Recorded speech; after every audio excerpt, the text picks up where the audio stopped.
Hello all. So మనకి ఇంటర్కి సంబంధించి revaluation అయితే స్టార్ట్ అవుతుంది.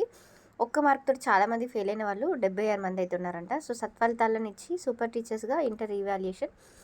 ఈ రీవాల్యుయేషన్ వల్ల చాలామందికి మార్క్స్ అయితే యాడ్ అయినాయి. ఒక్క సబ్జెక్ట్లో ఫెయిల్ అయిన వాళ్ళే ఆల్మోస్ట్ 1,00,000 ఎబో మంది అయితే ఉన్నారని తెలియజేసిండ్రు. సో దీనివల్ల ఏంటంటే మీరు రీవాల్యుయేషన్ కానీ ఇవన్నీ పెట్టుకోవడం వల్ల మార్క్స్ అయితే కలిసే అవకాశాలు ఎక్కువగా ఉంటాయి. నెక్స్ట్ మనకి ఒక సబ్జెక్ట్లో ఫెయిల్ అయిన వాళ్ళు 42,000 అంటే ఇయర్ వైజ్గా ఒక్కొక్క ఇయర్లో ఎంతమంది అని ఉంటుంది కదా. ఒక సబ్జెక్ట్లో ఓన్లీ వన్ సబ్జెక్ట్లో 42,867 మెంబర్స్, రెండు సబ్జెక్ట్లో ఫెయిల్ అయిన వాళ్ళు 30,000, అన్ని సబ్జెక్ట్స్లలో ఫెయిల్ అయిన వాళ్ళు 1,800 మెంబర్స్ ఉన్నారంట. సో సెకండ్ ఇయర్లో రెండు సబ్జెక్టులు ఫెయిల్ అయిన వాళ్ళు 24,422 మంది ఫెయిల్ అయ్యారు. సో ఏం కాదు, మీరు వరీ అవ్వకండి, రీకౌంటింగ్ రీవాల్యుయేషన్ అయితే పెట్టించుకోండి.